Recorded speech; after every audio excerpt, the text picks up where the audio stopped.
Have you ever gone an entire day without really seeing someone who stands right beside you? Not because you're unkind, but because they've made things so seamless, so quiet, that their presence feels like air, constant, taken for granted.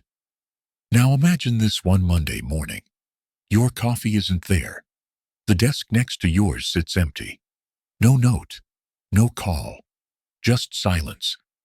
And only then do you realize you don't even know where she lives. You've worked with her for over a decade. She's made your life easier in ways you never noticed. And now, she's simply gone. If it were you, would you try to find her, or would you accept the quiet and carry on? This is the story of Richard Cole, a man who built his life on routine until one woman's absence began to unravel everything he thought he knew.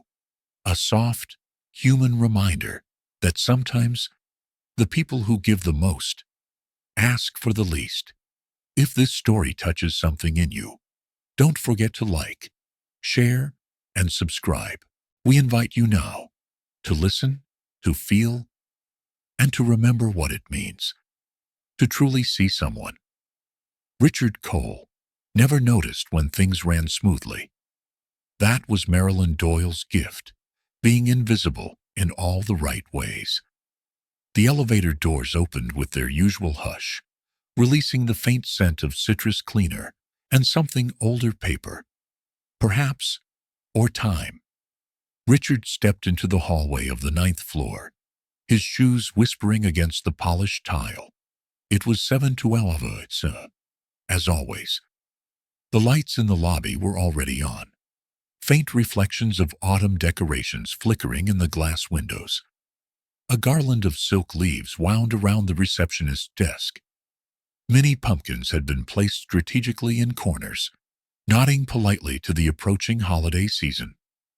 "Morning, Mr. Cole," Grace called from behind the front desk, her voice warm, the same way one might greet a friend she never had lunch with, but still knew to wave at every morning. "Morning," he replied, not slowing his step. The words came out as routine, his mind already moving 3 meetings ahead. When he entered his office, the coffee was there, black, no sugar, in a plain white cup, with a brown sleeve and a paper lid, the edge tucked down so he wouldn't burn his lip. It sat just to the right of his keyboard, same as always. Marilyn was gone before he could say thank you. Or perhaps she hadn't been in the room at all. Either way, the coffee was hot.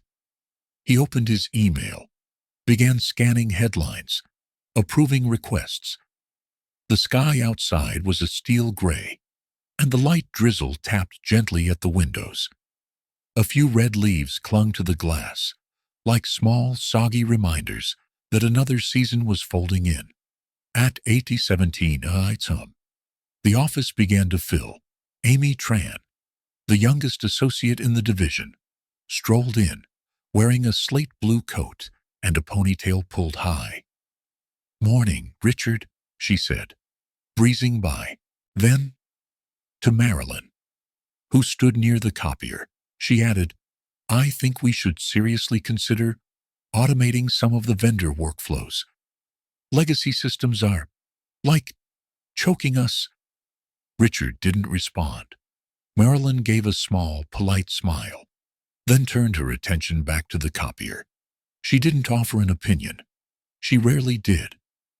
But everyone listened when she corrected a decimal point or spotted a discrepancy no one else caught. Later that morning, Richard flipped open a file for a vendor negotiation he had mostly skimmed over the night before. A yellow sticky note clung to the front page, Clause 3A.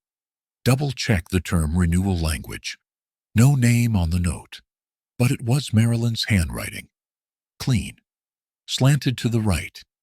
He sighed, read it, and adjusted the contract accordingly. It saved the company about $12,000 in potential overage. He didn't say anything to her about it, didn't email, didn't nod in thanks. The correction had been absorbed into the normal flow of things. Things just worked. At lunch, he passed by the small staff kitchen, catching a glimpse of Marilyn at the far end of the break room. She sat alone, back straight, with a folded copy of the Seattle Times opened neatly in front of her, a plastic container of mixed greens to one side, her reading glasses perched low on her nose. She turned a page carefully, her cardigan sleeves pushed up just enough to reveal a watch with a worn leather strap. He didn't say hello, just walked on by. That afternoon, in a client prep meeting, Amy was preparing to send an important email. Her fingers danced quickly over the keyboard. Marilyn, standing beside her, leaned in gently and whispered something. Amy frowned, paused, then nodded, and adjusted the name at the top of the message she had typed. Mr. Harrington, instead of Harrigan. From his office. Richard caught the interaction through a frosted glass partition. A moment of quiet correction. Marilyn gave Amy a kind look before returning to her desk, as if nothing had happened. The email was sent flawlessly. Richard didn't comment. He returned to his screen. By 5:41 m. Most of the floor had emptied. The autumn drizzle had grown steadier, tapping a little harder against the glass. Richard slipped on his coat, gathered his tablet, and headed for the elevator. As he passed Marilyn's office, he noticed the door ajar, a soft pool of lamplight spreading across the carpet. She was still inside, sitting at her desk, her posture more relaxed than usual. In her lap, a leather sketch pad unusual for her. She was drawing. He could only see the edge of the page, lines that hinted at a landscape, maybe, or a building. He considered pausing, saying something. But the moment passed. He turned away. The coffee that morning wasn't his usual roast. It was smoother, mellow, with something like cinnamon. But that wasn't what unsettled him. Richard stared at the cup for a moment longer than he intended. It sat on his desk. Same place as always. The white lid folded down on one side, steam rising in a gentle spiral. Everything about it was typical, except the taste and the note. A small square of yellow paper rested beneath the sleeve. Oh, he picked it up. Thought you might like this one. No pressure. He blinked once, then twice.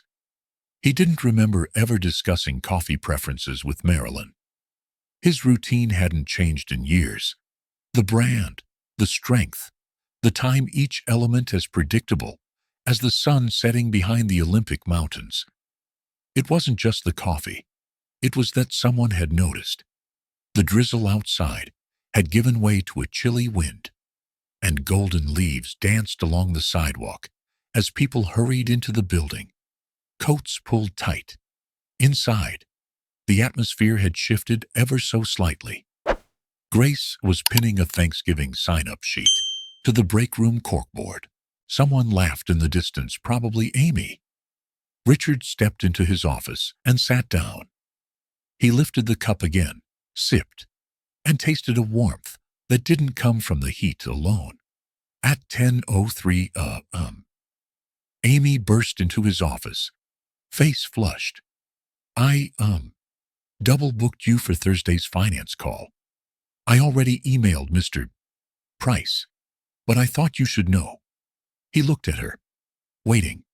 She added, but Marilyn caught it and moved your quarterly review to Friday. So it's fixed. Just heads up. He nodded, then returned to his spreadsheet. Amy lingered a moment longer, then turned and left. Outside his office, Marilyn walked by with a calm ease, holding a slim folder and a clipboard. She moved like a whisper present, necessary, unclaimed. That afternoon, he passed her desk and paused, pretending to glance over a memo. Her pale blue scarf was draped over the back of her chair, one edge gently fraying. It looked like it had been with her a long time. A bit like her, really weathered, soft, quietly dependable. He leaned in slightly, listening. She was on the phone, not in a business tone. Her voice was gentler, almost musical. "Yes, Mama, I'll pick up your prescription." "No, I won't forget Miguel's winter socks," she said, her voice barely above a murmur. "He likes the ones with the bears." Right. Richard stood there longer than he meant to. Something about hearing her speak like that, a whole other version of her, full of care and layers he'd never considered, made his chest tighten. He walked away before she could see him listening. Later that day, Grace popped her head into his office with a small smile. "You know, young Marilyn's never missed a Thanksgiving potluck, but she's never signed up either." Richard raised an eyebrow. "So, how does she end up attending?" "She always brings something last minute, quietly, like it showed up on its own." The sun began to dip low over the Puget Sound, casting the office in a golden hue that softened everything: the walls, the silence, the unnoticed. He stood and stretched, preparing to leave. As he passed Marilyn's desk, he hesitated. The scarf was still there, looped gently over the chair back. He reached out slowly, touched the soft wool, then took it without quite understanding why. Back in his office, he placed it in the bottom drawer of his desk, underneath an old binder no one had opened in years. He didn't lock it. Before leaving for the evening, he walked past her workspace again. Her bag was slouched against the side of her chair, its top slightly open. From within, he saw the edge of a sketchbook black cover, spiral binding bent slightly at one corner. Curiosity pulled him closer. The page visible through the gap was a pencil drawing, delicate and precise. A curved structure stretched across the paper. A bridge. He knew it instantly. Gasworks Park. It was his favorite walking spot. Monday morning, no coffee, no Marilyn. Richard stood just inside his office door, his hand still on the knob. The air felt different, heavier. Somehow, rain tapped against the windows like an old clock, steady and low. Outside, fog clung to the city like a second skin. Inside, the 9th floor was warm with the scent of store-bought pumpkin bread and distant laughter. But at his desk, the usual cup wasn't there. No note, no soft rustle of papers being sorted, no click of modest heels, or quiet, "Good morning, Mr. Cole." Just silence. He blinked at the spot where her chair should have turned slightly to greet him. It didn't.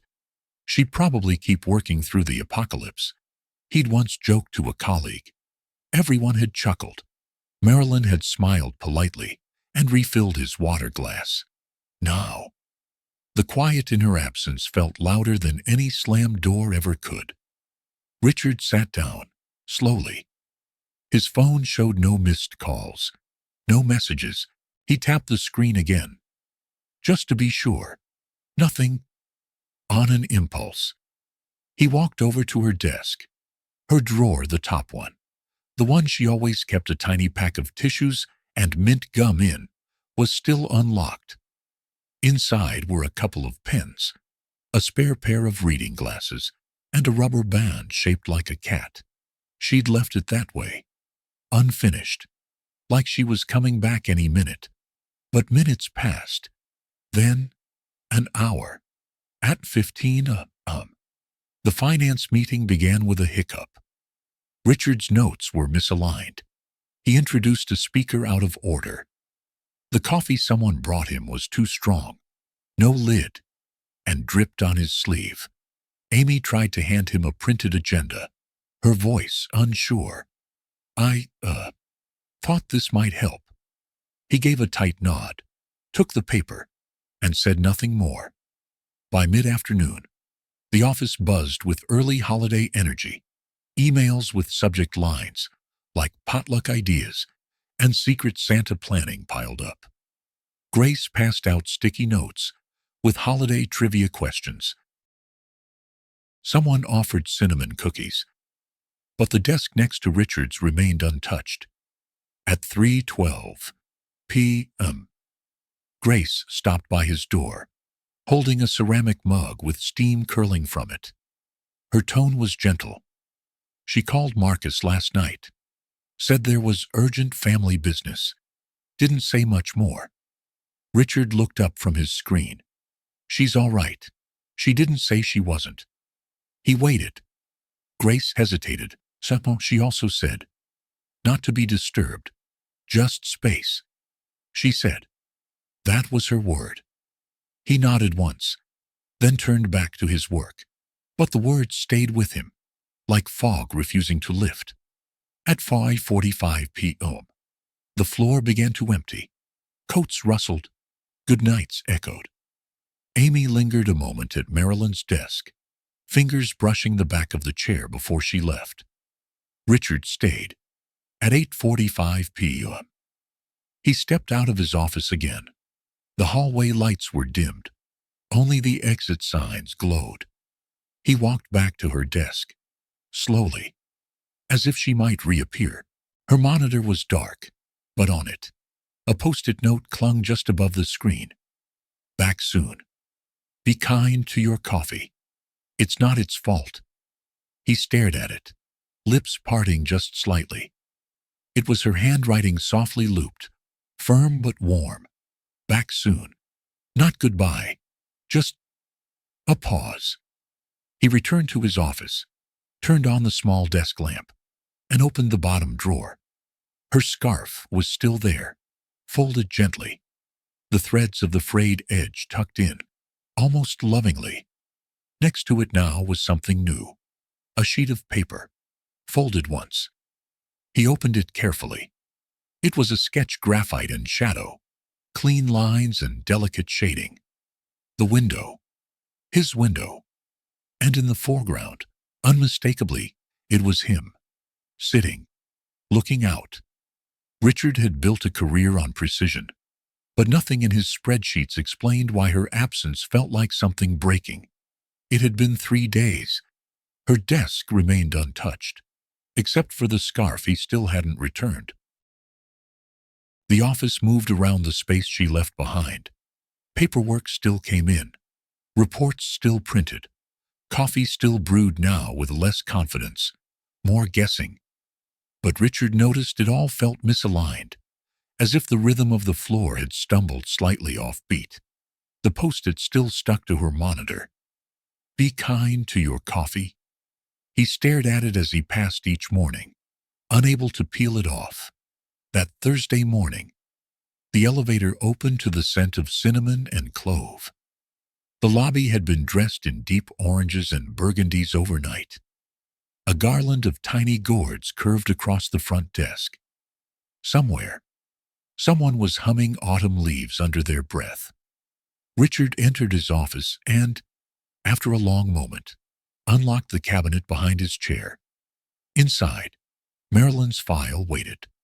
The tab was labeled Doyle, M, neatly, in her own handwriting.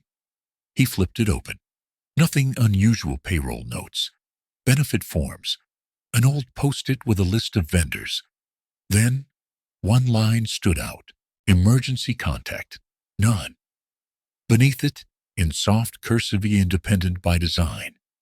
He read it twice, then a third time. The phrase echoed in his mind, as if the words were meant for him, and not just the form. Later, he ran into Marcus near the break room. The COO was balancing a coffee and a tin of cranberry biscotti someone had brought from home. She's taking longer than I expected, Richard said, as if mentioning a misfiled invoice. Marcus nodded.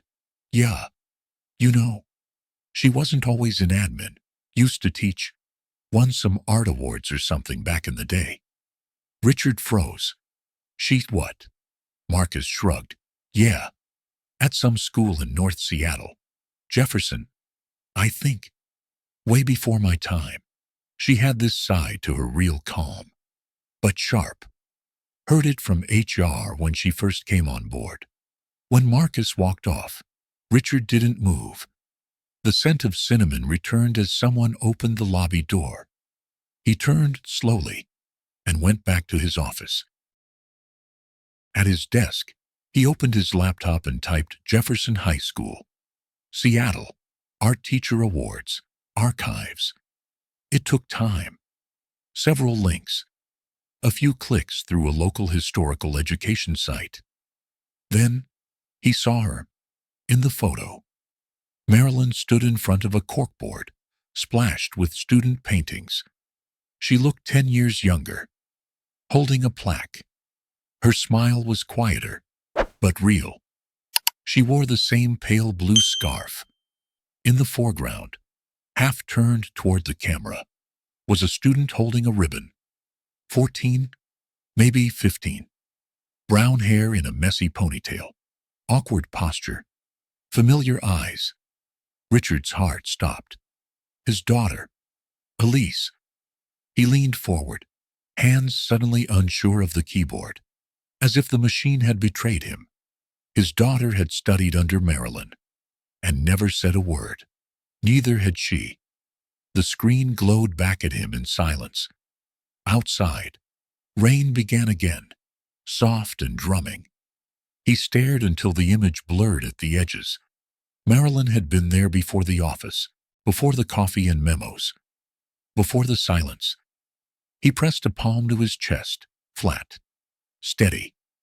He didn't know if it was guilt or something heavier. That evening, his office emptied early. People headed home to slow-cooked stews and evening shows. Richard stayed. At 6:10 p.m., he walked the 7 blocks to Gasworks Park, his coat soaked at the shoulders. He didn't bring an umbrella. The drizzle wasn't fierce, just persistent. He sat on the same bench from her drawing. The skyline glittered across the water, fog blending into the skies. Geese stirred on the lake. A man jogged past with a golden retriever, nodding once. Richard stayed there for nearly an hour. He didn't think. He just sat. When he returned to his office, the lights had dimmed to their motion sensor mode. Only his desk lamp remained on, casting long shadows on the carpet.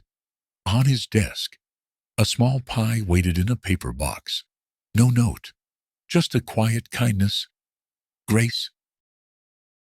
He opened his drawer, unfolded the sketch of himself again, and whispered, "You knew my kid," as if the paper might answer him. His fingers hovered over the phone, but he didn't dial. It was easier to write instructions than apologies. Richard rewrote both that morning, but only sent one. He sat at his desk long before anyone else arrived. The sky was still bruised with morning mist. In front of him lay 2 drafts. One was an agenda outline for the Monday board meeting. The other was a sheet of lined paper, folded once, creased already at the corners from his hesitation. The letter began simply, "Marilyn, I didn't see you. Not really. But I'm trying now." He paused after that line. It had taken him 40 minutes to find the right ink pen, her favorite kind. He remembered suddenly, because she used to lend him one during quarterly reports. He'd always returned it without thanks. He didn't know how to write about the sketch, or her scarf, or the years he had mistaken silence for simplicity. So instead, he wrote, "You were always there, and I didn't know how to be present with you. But I want to know, if it's not too late."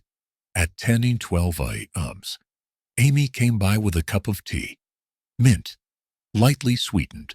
She didn't say much, just set it down gently. Then she lingered for a second longer than usual. "I remembered she liked this kind," Amy said. Richard nodded. He noticed she was holding a small notepad. She used to write in cursive, Amy added. Once I teased it on Slack, said it looked like it belonged in a history museum. She exhaled. I thought she didn't hear me, but she never wrote anything to me again. Richard said nothing. He just folded the letter one last time and placed it in an envelope. Later that afternoon, the office buzzed with holiday prep.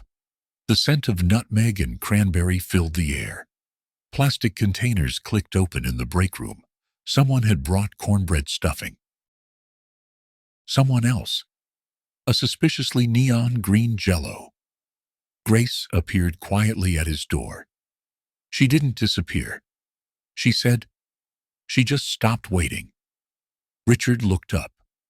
Grace reached into her cardigan pocket and pulled out a folded envelope. She placed it on the edge of his desk. That's her mailing address. She said, I wasn't going to give it to anyone. But you're not anyone anymore. Are you? He shook his head slowly. No. At 4:35 p.m. Richard stood in front of a modest apartment building, tucked between a laundromat and an old bakery that smelled like cinnamon rolls. And history? The sky had cleared, but the air still held a quiet chill. Wind chimes danced gently on the second-floor balcony, soft, metallic tones that felt strangely familiar, like a memory just outside reach.